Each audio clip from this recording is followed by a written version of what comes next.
ఏమో కానీ అవకాశం వచ్చినప్పుడు మాత్రం సరైన నిర్ణయం తీసుకుంటారని చెప్పి కూడా నేను మీకు తెలియజేస్తూ, అహంకారంతో విర్రవీగిన వారికి కాల్చి వాత పెడతారంటారు చూడండి, అదే సరిగా జరిగింది. ఆ రోజు మాట్లాడినప్పుడు వై నాట్ 175 అంటే వై నాట్ 175 కాదు, నీకు ఇచ్చేది 11 అని చెప్పి 11 సీట్లతో గెలిపించారు.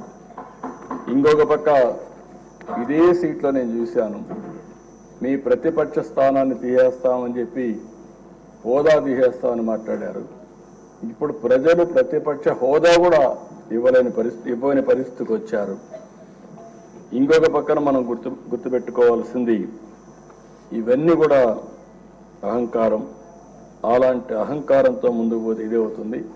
నా చరిత్రలో 2 సార్లే ప్రతిపక్ష హోదా అనేది నాయకులు ఇచ్చేది కాదు, ప్రజలు ఇచ్చేది. అంటే ప్రజలు ఓట్లు వేసినప్పుడు 10% సీట్లు గెలిస్తే ఆ గెలిచిన పార్టీకి ప్రతిపక్ష హోదా వస్తుంది. లేకపోతే మెజారిటీ మనం గెలిస్తే మనం ఇక్కడ అసెంబ్లీకి వస్తాం, మెజారిటీ ఉంటే గవర్నమెంట్ ఫామ్ చేస్తాం. అట్లా కాకుండా ప్రతిపక్ష హోదా కావాలి, ఇవ్వకపోతే నేను అసెంబ్లీకి రానని డిమాండ్ చేసే నాయకుడు నా చరిత్రలో ఎప్పుడు చూడలేదు. 45 స్వతంత్ర భారతదేశంలో ఎవరు అడుగుండదు. అంటే మనం గుర్తుపెట్టుకోవాల్సిన ఒక వ్యక్తి యొక్క వ్యక్తిత్వం, ఆలోచన విధానం, డిమాండ్ చేయడం, డిక్టేట్ చేయడం, శాసించడం, ఇవన్నీ కూడా ప్రజాస్వామ్యంలో ఎప్పుడు కూడా ఉండవు. అలాంటి జరిగే పరిస్థితి వచ్చింది. ఎప్పుడు కూడా ప్రజాస్వామ్యాన్ని మనం గౌరవించాల్సిన అవసరం ఉందని చెప్పి కూడా నేను మీకు తెలియజేస్తున్నా. అయితే ఏది ఏమైనా ప్రజలు ఒక చైతన్యంతో బాధ్యతతో ఓటేసి కూటమి ప్రభుత్వాన్ని గెలిపించారు. ఇది ప్రజా ప్రభుత్వం, ప్రజలకు జవాబుదారీగా ఉండే ప్రభుత్వం. ప్రజలు మనకిచ్చింది అధికారం, అది కూడా ఒక బాధ్యత. అందుకే తొలి రోజు నుంచి సంక్షేమం, అభివృద్ధి, సుపరిపాలన కోసం మనం నిర్ణయాలు తీసుకుంటున్నాం. 150 రోజుల్లోనే అనేక సంక్షేమ కార్యక్రమాలని, అనేక పాలసీని తీసుకొచ్చాం.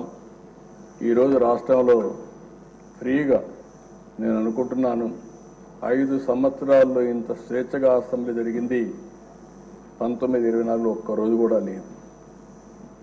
ఇప్పుడు ఎవరైనా సరే ప్రతిపక్షం ఉన్నా ఇదే మాదిరిగా ప్రవర్తిస్తాం. అయితే సాంప్రదాయాలు లేకుంటే మనకు వచ్చినటువంటి దీని ప్రకారం రూల్స్ రెగ్యులేషన్స్ పాటిస్తే సుజావుగా అసెంబ్లీ జరిగే అవకాశం వస్తుంది. అదే మరి ఇంకొక పక్కన మనందరి బాధ్యత, విధ్వంసమైన రాష్ట్రాన్ని మళ్ళీ నిలబెట్టడానికి మనం నిర్ణయాలు తీసుకోవాల్సిన అవసరం ఉంది. అలాంటి నిర్ణయాలకు ఈ సభ ఒక వేదిక. ఇంకొక పక్క ఒక పబ్లిక్ పాలసీ చరిత్రను మారుస్తుంది. ప్రజలకు మనం ఇచ్చే విధానాలన్నీ ఇక్కడనే చర్చిస్తున్నాం, అవన్నీ రూపకల్పన చేస్తున్నాం. ఆ రూపకల్పన చేసి అవి అమలు చేస్తే ఒక చరిత్రని తిరగరాసే అవకాశం ఉంటుంది. ఈ యొక్క 24, 29 శాసనసభ అలాంటి చరిత్ర తిరగరాయడానికి, స్వర్ణ ఆంధ్రప్రదేశ్ చరిత్రని ప్రారంభించడానికి ఈ సభ ఎంతో దోహదం చేస్తుంది. అలాంటి సభలో అధ్యక్షులుగా చింతకాయల అయ్యన్నపాత్రుడు గారు, డిప్యూటీ స్పీకర్గా మీరు ఉండడం మాకెంతో గౌరవం అని చెప్పి కూడా నేను మీకు తెలియజేసుకుంటున్నా. అయితే అధ్యక్ష, నాకు ఒకటి అనిపిస్తుంది, మిమ్మల్ని నాడు రాష్ట్రానికి రానియని వాళ్ళు నేడు మీ ముందు సభలోకి రాలేని, కూర్చోలేని పరిస్థితి వచ్చింది.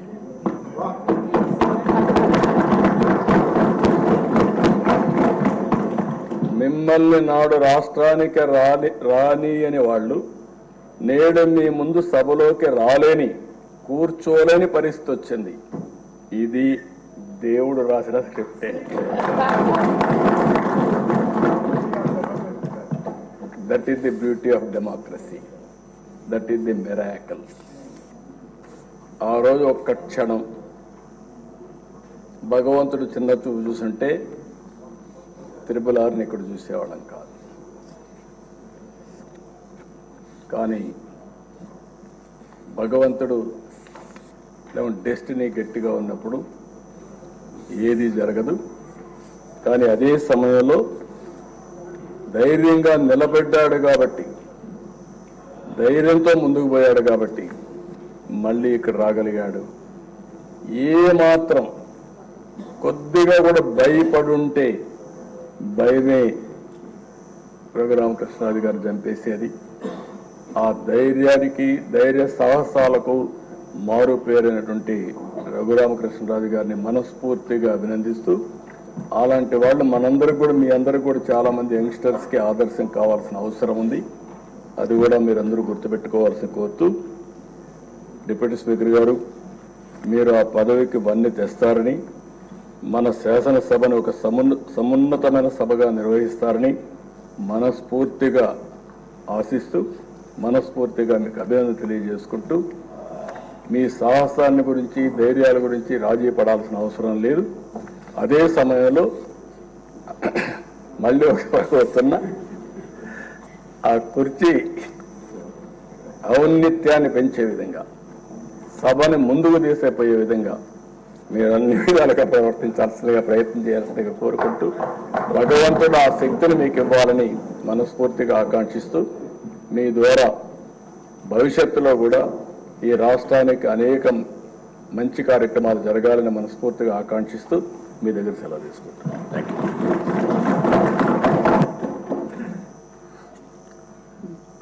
గౌరవనీయులైన